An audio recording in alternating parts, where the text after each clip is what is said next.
saya mengajak membahas mengenai salah satu atau dua Asmaul Husna, yaitu Allah Maha Membalas dan Maha Adil. Insya Allah kita membahas Allah adalah Maha Membalas dan Maha Adil. Artinya, apapun yang kita lakukan pasti akan dibalas oleh Allah, dan Allah membalasnya pasti dengan adil. Allah adalah Tuhan yang maha menghitung dan membalas. Bahasa Arabnya adalah Ad-Dayyan. Ad-Dayyan. Dan ketika Allah membalas kita, itu membalasnya dengan keadilan. Oleh karena itu Allah maha adil, al-adl. Jadi maha membalasnya istilahnya ad-dayyan, lalu keadilannya disebut al-adl. Saya tadi di pembukaan tadi menyebut salah satu atau dua Asmaul Husna, padahal saya menyebutnya dua karena konteksnya begini. Di kalangan para ulama itu ada dua kelompok. Yang satu memasukkan Ad-Dayyan dalam daftar 99 Asmaul Husna.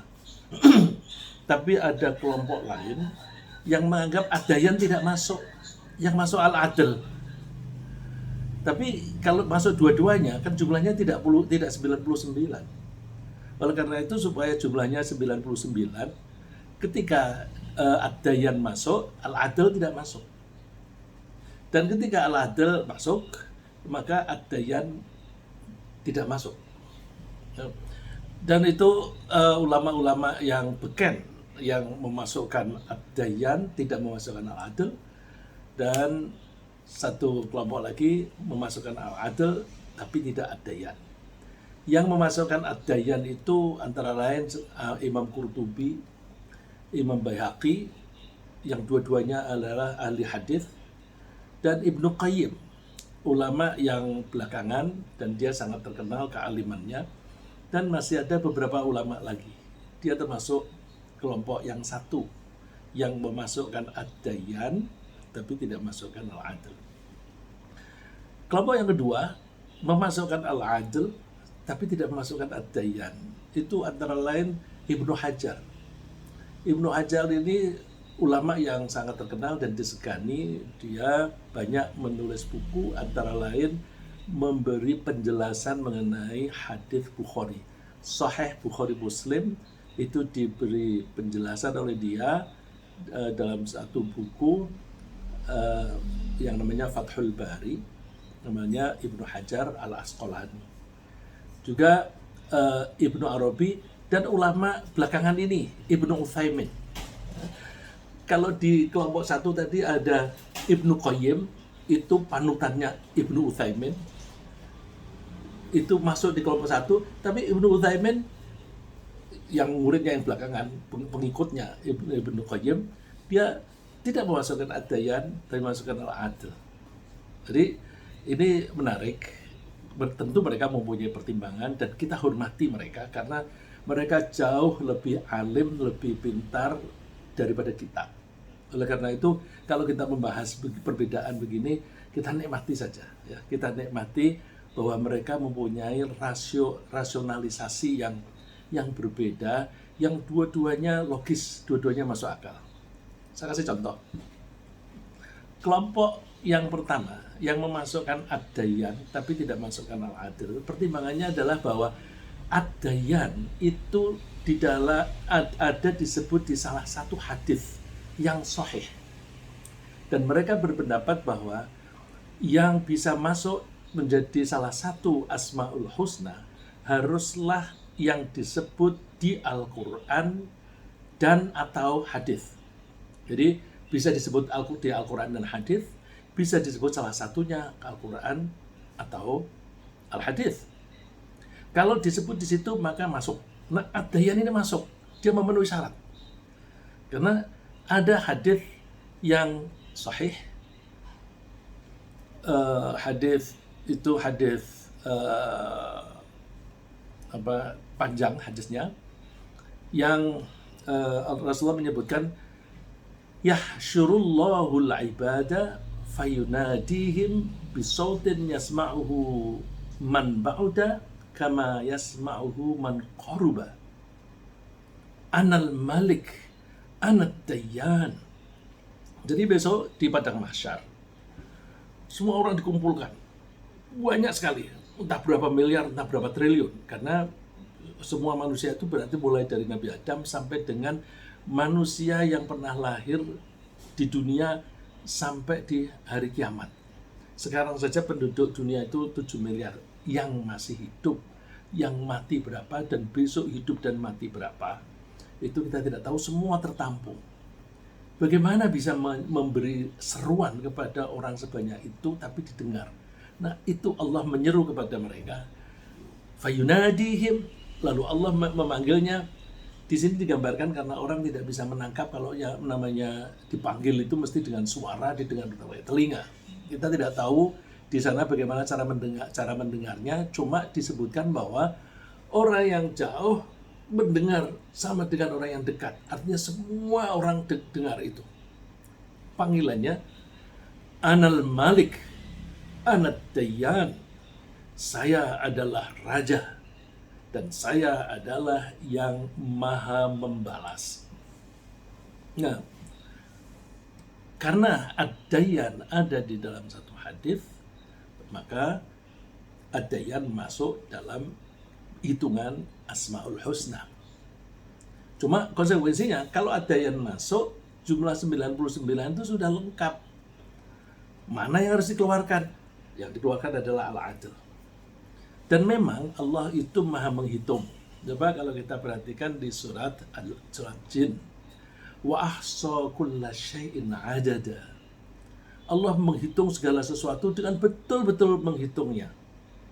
Jadi Allah membuat apapun. Membuat misalnya biji kacang hijau. Itu berapa besarnya, volumenya. Kemudian ada berapa sel, proteinnya ada berapa dan sebagainya, kalorinya ada berapa, itu semua dihitung oleh Allah. Nggak ada yang kelewat, satu pun nggak ada yang kelewat. Itu wa ahsa kulla syai'in adada. Nah, kalau Allah tuh menghitung itu, saya mengambil contoh kacang hijau tadi. Yang dihitung oleh Allah itu bukan hanya ya materi-materi begitu.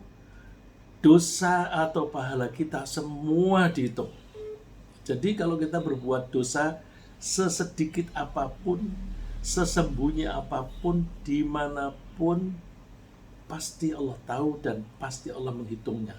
Jadi itu akan dihitung secara akumulasi, nanti total selama hidup kita itu dosanya berapa, dan dihitung seberapa pahala kita dibanding mana lebih banyak. Kalau lebih banyak pahalanya, beruntung dia. Fa'amma man thaqulat mawazinuhu fahuwa fi 'aisyatir radiyah. Kalau dia berbobot, masuk surga. Hidupnya nyaman. Dan Allah juga Maha membalas. Coba, Allah membalas itu tidak hanya ketika besok di akhirat. Di dunia pun sudah membalas Allah. Allah menyebut di surat An-Najm ayat 31, walillahi ma fis samawati wa ma fil ardi liyajziyal ladzina asa'u bima 'amilu wa yajzal ladzina ahsanu bil husna. Hanya milik Allah semua yang ada di langit dan di bumi. Yang sekarang ini, di langit dan di bumi yang kita saksikan ini. Itu semua milik Allah. Terus Allah menyebut liyajziyal ladzina asa'u bima 'amilu. Benda-benda langit ini dipakai oleh Allah untuk membalas orang yang berbuat buruk, dibalas dengan keburukan, dan orang yang berbuat baik akan dibalas dengan kebaikan. Berarti mekanisme membalas ini tidak hanya dilakukan ketika di akhirat saja, tapi di dunia juga. Jadi kalau Allah disebut sebagai Ad-Dayyan, yang maha menghitung, dan Al-Adl, yang maha membalas dengan adil, itu berarti tepat adanya. Bagaimana argumentasi kelompok kedua yang menyebut bahwa bukan Ad-Dayyan tapi Al-Adl? Ibnu Hajar, Ibnu Arabi, dan Utsaimin itu memasukkan al-adl sebagai salah satu dari 99 Asmaul Husna. Karena apa? Karena ada hadis, ada ayat Quran yang menyebut bahwa Allah itu maha adil. Misalnya ada hadis ketika perang Hunain. Perang Hunain itu setelah Rasulullah SAW menaklukkan Makkah, itu lalu kota-kota di dekat Makkah, masyarakatnya itu sudah mulai khawatir kalau mereka itu diserbu oleh muslimin. Lalu mereka menyiapkan tentara jumlah banyak. Mendengar itu Rasulullah mengerahkan pasukan untuk mendatangi Hunain. Tentaranya banyak sekali karena orang-orang Makkah yang tadinya kafir menjadi masuk Islam dan mereka dengan sukarela menjadi pasukan. Jadi jumlahnya menjadi banyak sekali. Nah, lalu terus orang-orang Makkah ini dan ditambah dengan orang Madinah, Ansor, memasuki daerah Hunain. Kemudian ternyata Hunain kalah. Mereka sudah memakai taktik yang tidak pernah ditemui oleh Rasulullah sebelumnya, karena mereka memakai model ambush, di ambush, jadi muncul tiba-tiba begitu. Terus, tapi alhamdulillah mereka bisa dikalahkan. Nah, biasa dalam perang zaman itu siapa yang kalah maka membayar rampasan perang. Terus Rasulullah membagi. Ketika Rasulullah membagi itu, orang-orang Ansor yang dari Madinah justru diberi sedikit. Yang banyak itu orang-orang Mekah dan sekitarnya yang baru masuk Islam. Ada satu kelompok yang dipimpin oleh seseorang diberi 1000 unta. Itu terus banyak banget gitu. Ada yang dikasih 100 unta. Terus ada orang yang berbisik-bisik, kok begitu cara membaginya? Jadi seolah-olah dia tidak bisa menerima cara Rasulullah membagi. Lalu Rasulullah marah, "Faman ya'dilu idza lam ya'dilillahu wa rasuluh." Lalu siapa yang bisa menegakkan keadilan kalau Allah dan Rasulnya tidak adil? Jadi Rasulullah rupa-rupanya membagi itu berdasarkan wahyu yang tidak sempat diberitahukan kepada para sahabat, bahwa orang-orang mu'allaf itu lebih baik dikasih jumlah yang banyak.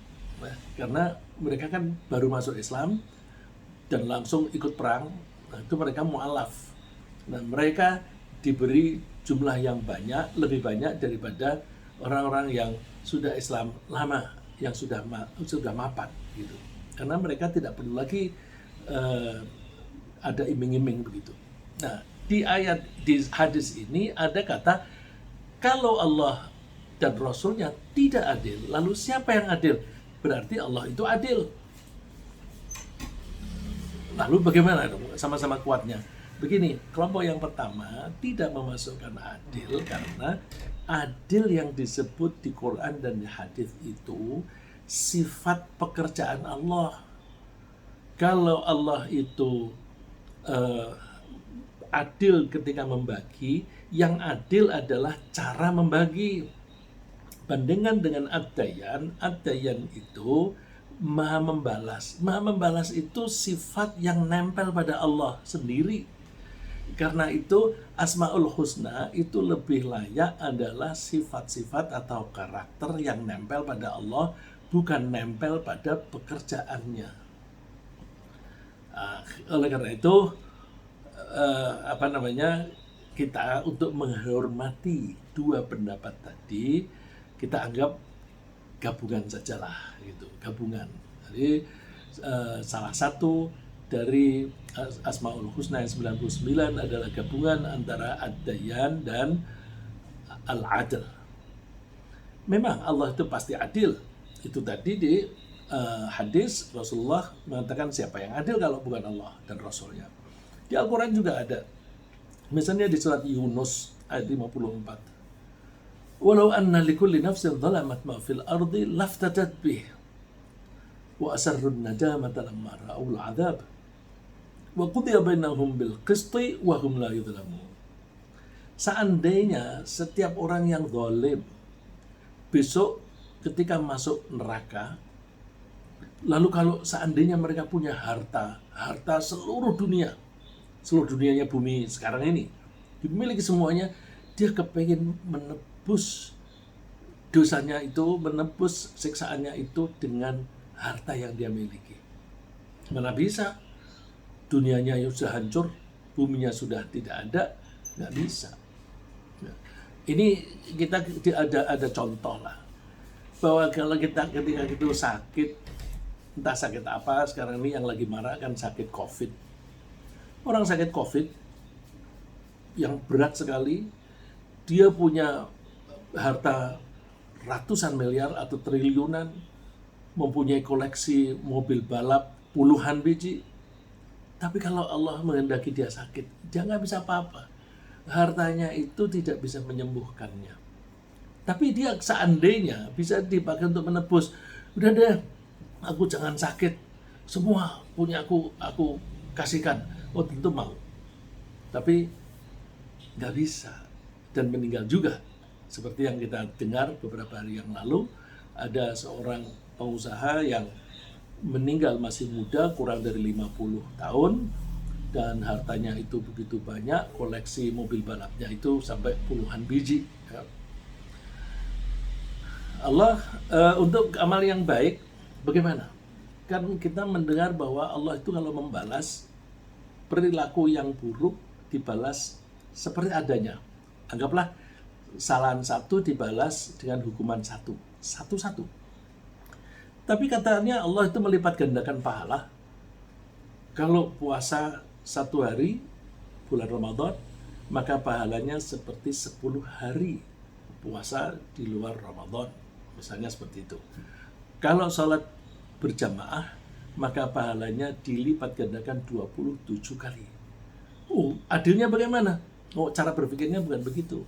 Bukan bahwa kok yang ini digandakan, yang ini tidak digandakan. Itu kan tidak adil. Pola pikirnya bukan begitu. Pola pikirnya begini. Coba kita kutip di surat An-Nisa ayat 173. فَأَمَّا الَّذِينَ آمَنُوا وَعَمِلُوا الصَّالِحَاتِ فَيُوَفِّيهِمْ أُجُورَهُمْ وَيَزِيدُهُمْ مِنْ فَضْلِهِ. Orang-orang yang beriman dan beramal soleh, maka pahala mereka akan diberi secara penuh. Misalnya, orang itu berpahala yang nilainya 10, maka dibalasnya 10. Terus, di situ berarti adil. Perbuatan buruk, salahnya 10, dibalas 10. Perbuatan baik, kebaikannya 10, dibalas 10. Adil. Cuma karena Allah itu maha penyayang, yang berbuat baik ini ditambahi oleh Allah. Jadi ini semacam bonus. Disebut di situ wa yaziduhum min fadlih. Allah menambah dengan karunia-Nya. Nah, jadi dengan begitu kita bisa memahami keadilan Allah ketika memberi lebih kepada amal baik.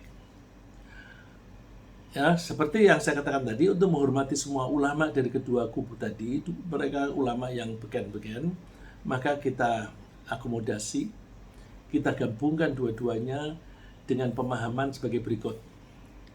Allah adalah yang maha menghitung dan membalas, dan melaksanakan pembalasannya dengan perhitungan yang adil. Ya, saya ulang.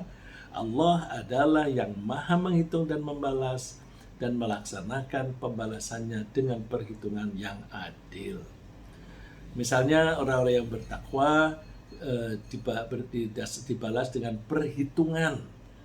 Seperti di surat An-Naba disebutkan, innalil muttaqina mafazan hadaiqa wa 'anaba wa kawa'iba atraba wa ka'san dihaqa la yasma'una fiha lagwa wa la kadzaba jazaa'an min rabbika 'ata'an hisaba. Ketika Allah menerangkan pahala untuk orang yang bertakwa, mereka mendapatkan surga yang di situ ada bermacam-macam tanaman, ada bermacam-macam buah dan sebagainya. dan mereka mendapatkan minuman yang enak-enak, yang tidak memabukkan. Di sana tidak ada suara-suara yang tidak enak. Semuanya suara didengarkannya nyaman. Tidak ada kebohongan di sana. Terus dikomentari oleh Allah, jazaa'an min rabbika ata'an hisaba.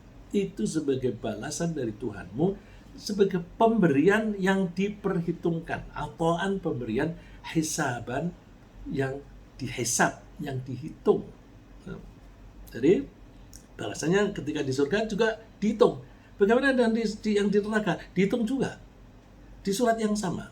Itu di ayat sebelumnya ada inna jahannama kanat mirsadan lit-taghina ma'aban labithina fiha ahqaba la yadhuquna fiha bardan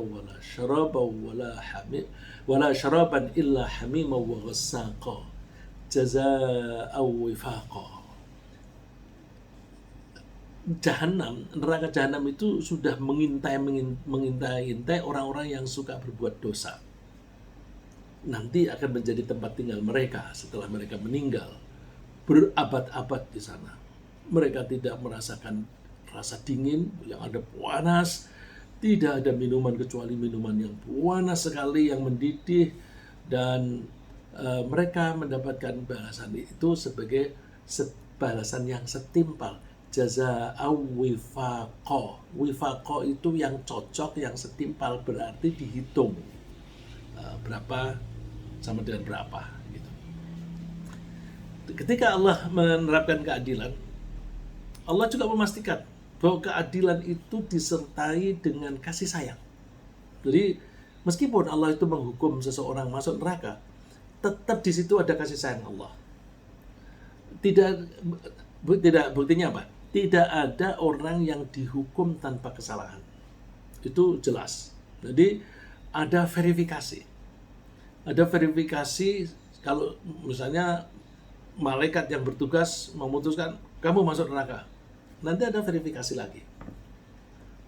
Bandingkan dengan di dunia ini, bisa saja orang yang tidak bersalah masuk penjara, tapi yang bersalah tidak masuk penjara.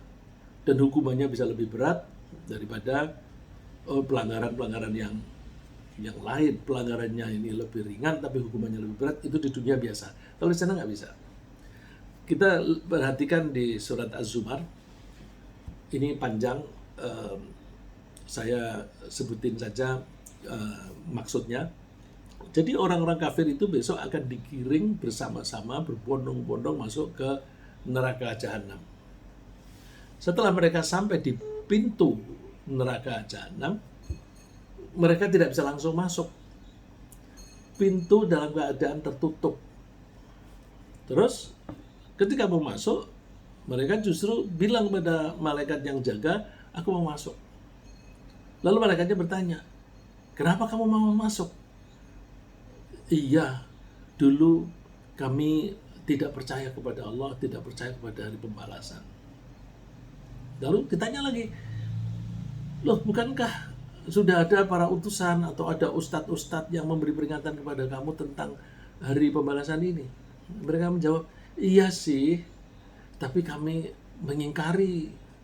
Ya karena kami mengingkari, ya selayaknya saya masuk neraka. Oh begitu, baru dibuka.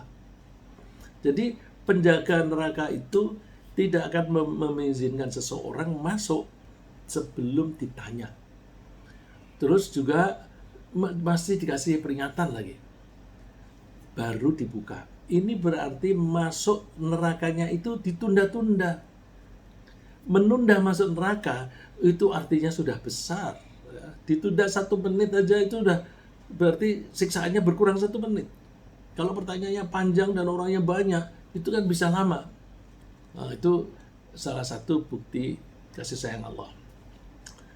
Dan ketika masuk surga, beda. Orang-orang ketika digiring ke surga, kemudian begitu sampai di depan pintu, pintu sudah terbuka. Jadi tidak ada hambatan, tidak ada penundaan. Udah begitu malaikat yang jaga nggak pernah nanya. Mereka hanya mengatakan selamat, selamat, selamat, beruntung kamu, selamat, beruntung kamu.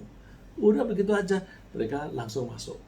Nah, itu juga bukti Allah sangat menyayangi manusia kita ini. Mudah-mudahan kita termasuk yang masuk surga. Kasih sayang Allah dalam keadilan juga ditunjukkan kepada calon penghuni neraka untuk memberinya kesempatan memperoleh keringanan dalam hukuman. Jadi seseorang ketika mau masuk neraka, itu tadi yang saya terangkan dari surat Az-Zumar, dicek dulu diverifikasi oleh malaikat. Ini ada lagi, caranya lagi.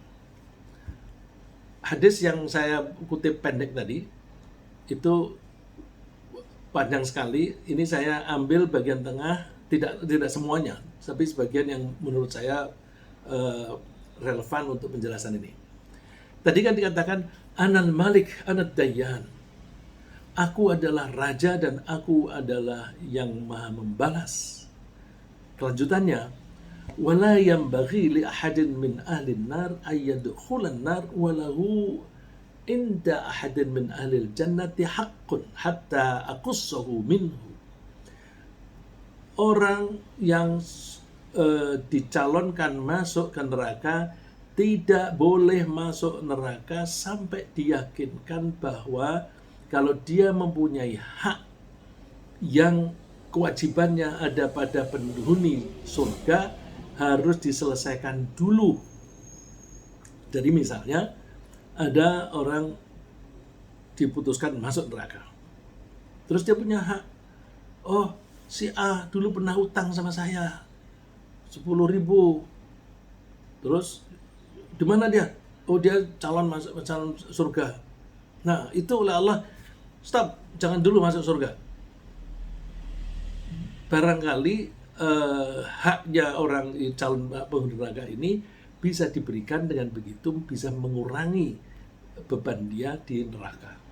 Jadi dipastikan bahwa hak-haknya itu tidak ada yang hilang, meskipun hak itu ada pada orang lain yang calon penghuni surga. Sebaliknya juga begitu.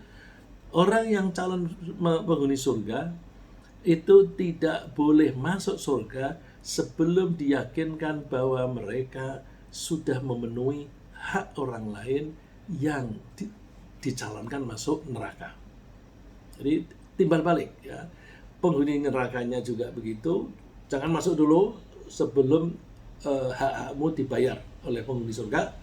Yang calon penghuni surga juga begitu. Jangan masuk dulu sebelum kamu memenuhi itu. Nah, ini konsekuensinya apa? Orang yang terlalu banyak urusan di dunia ini itu makin banyak tertunda. Makanya bisa dikatakan bahwa orang soleh yang fakir dibanding dengan orang soleh yang kaya, itu masuk surganya cepetan orang soleh yang fakir. Karena apa? Tanggungan seperti ini tuh sedikit. Karena nggak banyak tanggungannya, cepat beres. Tapi orang yang kaya urusannya banyak. Ada beli membeli, pinjam meminjam dan sebagainya. Terus ada omongan kasar dan sebagainya. Wah, itu membuat dia lebih lama. Sama-sama calon surga, tapi karena urusan-urusan seperti ini itu semua harus dibereskan, maka orang-orang fakir itu menjadi lebih sederhana urusannya. Ya, bukan berarti saya mendorong teman-teman untuk menjadi miskin. Enggak, saya tidak mendorong itu. Itu orang kaya, orang mukmin kaya itu lebih baik daripada orang mukmin miskin. Supaya tidak menahan diri besok ketika akan masuk surga, jangan pernah membuat kesalahan yang berkaitan dengan kekayaannya itu. Jadi kekayaannya itu untuk kebaikan-baikan saja, baik, nggak ada masalah. Jadi itu tidak akan menghambat. Oke, kita lanjutkan. Kita bisa melihat bukti bahwa di dunia saja, itu apapun yang kita lakukan, kita akan merasakan akibatnya. Akibat itu sebagai balasan dari Allah melalui mekanisme alam tadi. Ya, kalau tadi di surat An-Najm menggunakan alat pembalasannya, yaitu dengan produk-produk atau bahan-bahan yang ada di alam raya ini. Sekarang ini contoh penimpaan. Allah bersabda di surat Asy-Syura, Wa ma asabakum min musibatin fabima kasabat aydikum wa ya'fu an katsir. Apapun yang menimpa kamu berupa bencana, maka itu adalah akibat dari perbuatan tanganmu sendiri. Padahal Allah sudah memaafkan banyak. Jadi kita dalam hidup ini sering melakukan kesalahan. Mestinya begitu kita melakukan kesalahan itu langsung dihukum. Tapi oleh Allah seringkali hukuman itu ditunda. Penundaan itu kalau berkaitan dengan materi itu biasanya time of response-nya pendek. Time of response itu begitu kejadian kesalahan kita sekarang itu hukumannya terjadinya pendek. Misalnya ada orang membangun jembatan, dia kurangi semennya, kurangi besinya dan sebagainya, kemudian masih basah, dia sudah tarik penyangganya, maka kalau dia melakukan kesalahan itu ambrol. Nah, ambrolnya itu seketika itu ya, kira bedanya misalnya 1-2 jam atau 1-2 hari. Pendek. Tapi kalau seseorang tuh bohong hari ini, belum tentu hukumannya langsung hari ini atau besok. Bisa 10 tahun yang akan datang. Orang yang korupsi hari ini nggak ketahuan, tapi kemudian 10 tahun yang akan datang baru ketahuan, terus masuk penjara. Nah, itu time of response-nya panjang. Biasanya hal-hal yang berkaitan dengan masalah sosial itu time of response-nya panjang, sedangkan hal-hal yang berkaitan dengan fisik, materi, itu biasanya time of response-nya pendek. Itu artinya bahwa Allah memberi kita kesempatan untuk bertaubat, untuk meralat kesalahan kita, sehingga hukuman itu dihapus. Kita lanjutkan. Kita harus meyakini bahwa semua perbuatan kita itu selalu dihitung dan dicatat sebagai bahan untuk memperhitungkan balasan bagi kita kelak di akhirat. Orang yang tidak percaya akan kebangkitan di akhirat tidak memperkirakan bahwa mereka akan dihisab. Ya, orang yang tidak percaya bahwa besok akan dibalas, tidak ada surga dan neraka misalnya, maka dia tenang-tenang saja tidak mempersiapkan diri untuk hidup nyaman di sana. Nah, kalau tidak mempersiapkan diri, dia tidak punya tabungan dan dia bisa mempunyai hutang banyak atau kejahatan yang banyak, sehingga dia menjadi defisit ketika di akhirat nanti. Ya, maka celaka orang yang tidak mempercayai akhirat karena kesalahannya sendiri. Innahum kanu la yarjuna hisaba. Mereka tidak mengharapkan, tidak memperkirakan ada hisab. Yarjun itu seringkali diartikan mengharapkan. Mengharapkan di sini kalau pakai bahasa Inggris itu pakai expect. Kata expect kita menerjemahkan mengharap. Kata hope juga kita menerjemahkannya dengan mengharap. Tapi expect dan hope artinya beda. Nah, yarju di sini yang artinya expect. Bisa kita artikan memperkirakan. Mereka tidak memperkirakan adanya hisab dan mereka tidak percaya kepada Al-Quran. Kemudian tapi Allah menghitung apa yang mereka lakukan. Jadi mereka kecelit. Nah, sedapat mungkin kita selalu menghitung-hitung sendiri supaya kita selamat. Ya. Supaya kita selamat, setiap hari kita latihan menghitung.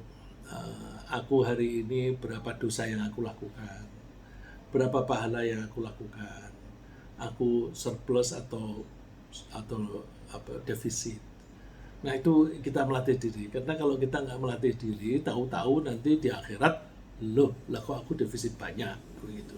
Jadi sebelum menumpuk banyak, kita menghitung dengan unit-unit kecil. Kalau kita menghitungnya setahun sekali, sudah keburu lupa dalam satu hari. Gitu. Kalau satu hari masih sulit, coba 1 jam. Coba 1 jam ini tadi aku ngapain? Ternyata aku main selama 30 menit, tidak ada produknya. Jadi idle. Nanti kalau kita sudah terbiasa dengan menghitung unit-unit kecil, nanti kita akan lebih mudah memperhitungkan di unit yang besar. Karena kita nanti tahu-tahu di sana, loh ternyata semua dihitung. Coba kita perhatikan ayat 6 dari surat Al-Mujadilah. Yauma yab'atsuhumullahu jami'an fayunabbi'uhum bima 'amilu ahsahullahu wa nasuh wallahu ala kulli syai'in syahid. Pada hari Allah membangkitkan mereka semua, lalu kemudian Allah membeberkan, menceritakan apa yang mereka telah hitung, mereka lakukan. Poinnya yang relevan di sini, ahsahullahu wa nasuh. Allah membuat perhitungan, dihitung semuanya, dikalkulasikan, disodorkan kepada kita. Wa nasuh, orang-orangnya pada lupa. Loh, masuk di sini, aku kok defisit. Terus dilihat rinciannya, poin 1, oh iya, poin 2, oh iya, waduh, tahu-tahu sudah defisit begini. Nah, kalau tahu defisit itu sudah di sana, terlambat. Maka sebetulnya terlambat untuk menerapkan pemahaman kita mengenai sifat Allah yang maha membalas dan maha adil. Sekarang kita menghitung-hitung dulu, hati-hati bahwa Allah itu adil. Hitung, kalau kita tidak bisa menghitung dalam 1 tahun, kalau 1 tahun udah nggak mungkin udah. Tapi kita punya kebiasaan peringatan-peringatan itu pada bulan Ramadan, terus iktikaf lalu muhasabah itu hitung-hitung pahala dan dosanya 1 tahun, lupa sudah. Jadi kita itu latihan ya, tapi kita berketat, kita bersering. Jadi coba 1 hari sebelum kita tidur, kita angan-angan tadi seharian aku ngapain aja, bila perlu dicatat, terus surplus atau defisit. Kalau masih sulit, coba 1 jam. Nah, ini biasanya Pak Mazwar yang rajin membuat tabel itu ya, buat tabel. Terus si perbuatan baiknya berapa, buruknya berapa.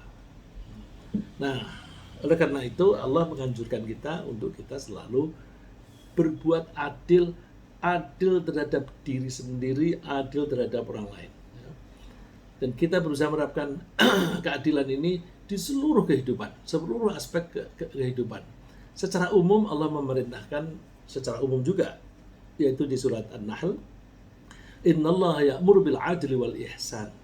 Sesungguhnya Allah memerintahkan supaya kalian adil, wal ihsan, dan berbuat baik dan memberikan sedekah kepada orang-orang yang dekat dan seterusnya di ayat ini. Ya, jadi Allah memerintahkan kita untuk berbuat adil in general, secara menyeluruh. Tapi rinciannya ada di ayat yang lain, ada juga di Al-Quran, hadis diterangkan oleh Rasulullah. Misalnya, adil terhadap anak.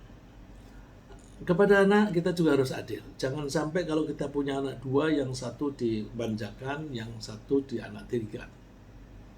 Itu tidak adil. Jadi kalau satu diberi, yang lain juga harus diberi. Ada contoh kasus, Nu'man bin Bashir waktu itu masih kecil. Dia cerita bahwa bapaknya memberi dia pemberian. Terus ibunya, namanya Amroh, bilang pada suaminya, kok kamu memberi kepada Nu'man, yang lain kok tidak? Iya, pokoknya dia kepingin ngasih si Nu'man. Mungkin anak ini penurut atau baik begitu. Ibunya karena dia berusaha menjalankan iman dengan baik, dia bilang, enggak, nanti dulu, ada Rasulullah, kamu lapor dulu kepada Rasulullah, tunjukkan, ajak anak ini kepada Rasulullah. Lalu Bashir, bapaknya, membawa anaknya Nu'man, dibawa kepada Rasulullah. Rasulullah, saya memberi hadiah kepada anak ini, tapi ibunya yang protes. Dia menyuruh aku menunjukkan dulu kepada engkau. Terus Rasulullah bertanya, a'taita sa'ira waladika mithla hadza? Apakah kamu juga memberi seperti ini kepada anakmu yang lain? La, Tidak. Lalu nasihat Rasulullah, fattaqullah wa'dilu baina auladikum. Bertakwalah kamu kepada Allah, berbuat adillah kepada anak-anakmu semua. Lalu Bashir pulang, terus si Nu'man tadi kan mendengar sendiri, pemberiannya tadi dikembalikan lagi kepada bapaknya.